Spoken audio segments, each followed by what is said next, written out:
সাধারণত সাপ থেকে কয়েক হাত দূরেই থাকে সকলে, তবে পূর্ব বর্ধমানের মঙ্গলকোট ভাতারের ছবিটা কিন্তু অন্য। বিষধর কেউটে প্রজাতির সাপের সঙ্গে যুগের পর যুগ সহাবস্থান করে আসছেন গ্রামবাসীরা। শুধু তাই নয়, সাক্ষাৎ দেবী মনসা। একাধিক গ্রামের বাসিন্দারা দেবী হিসেবে মানেন কেউটের প্রজাতি ঝাকলাই বা জঙ্কেশ্বরীকে। কেউটে প্রজাতির সেই সাপের পুজোয় মাতলেন গ্রামবাসীরা প্রতি বছর আষাঢ় মাসের শুক্লপক্ষের প্রতিপদ তিথিতে। পুজো হয় ঝাকলাই বা ঝঙ্কেশ্বরী দেবীর।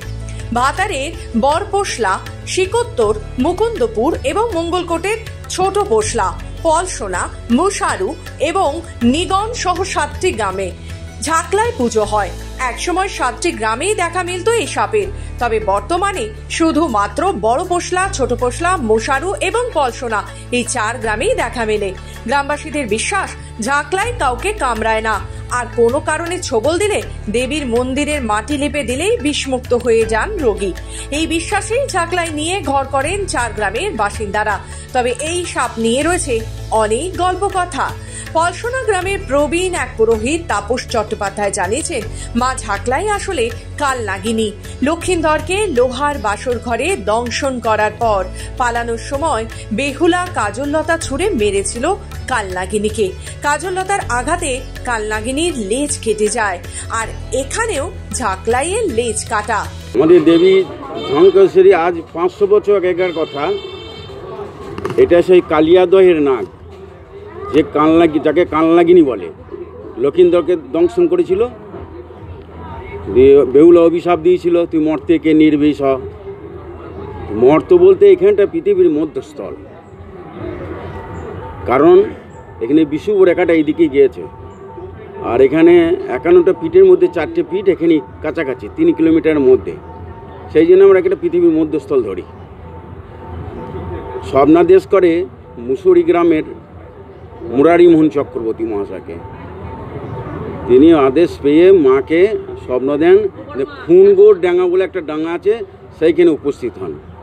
সেই থেকে আমাদের পূজা হয়ে আসছে। এ মর্তেকে নির্বিষ যে বেহুলা বলেছিল, হ্যাঁ নির্বিষই বটে।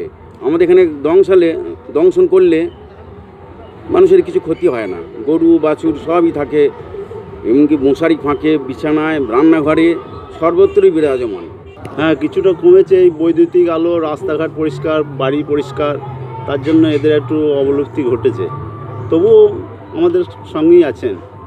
এটা ইতিহাস সম্পর্কে আনুমানিক খ্রিস্টপূর্ব 911 খ্রিস্টাব্দ হইতে এটা প্রচলিত হয়ে আসছে। এখানে প্রয়াত রাষ্ট্রপতি প্রণব মুখার্জি তিনিও এখানে ঘুরে গেছেন, বলছে এটা একটা অলৌকিক বিরল দৃশ্য, এরকম দেখা যায় না। আমাকে দেবী আমি জানতাম না, তখন অল্প বয়সে আমার বিয়ে হয়েছিল। মায়ের পুজো দিতে হয় সেটা আমি জানতাম না। এইটা আমার ছেলে, তা মাইকে আমি জানতাম না যে ওটা পুজো আজা দিতে হয়। খুব ছোটো বয়সে শ্বশুর শাশুড়ি কেউ ছিল না, এমনকি ঘরে ননদও ছিল না। দিয়ে স্নান করে এলাম। আসার পর মানে রান্নাঘরে ভেতরে মা বসে ছিলেন, আমি বুঝতে পারিনি। দিয়ে মা এমনি করে আমাকে একটুখানি প্রসাদ করেছিল। দিয়ে তখন ধরুন তখন কল টল ছিল না কো।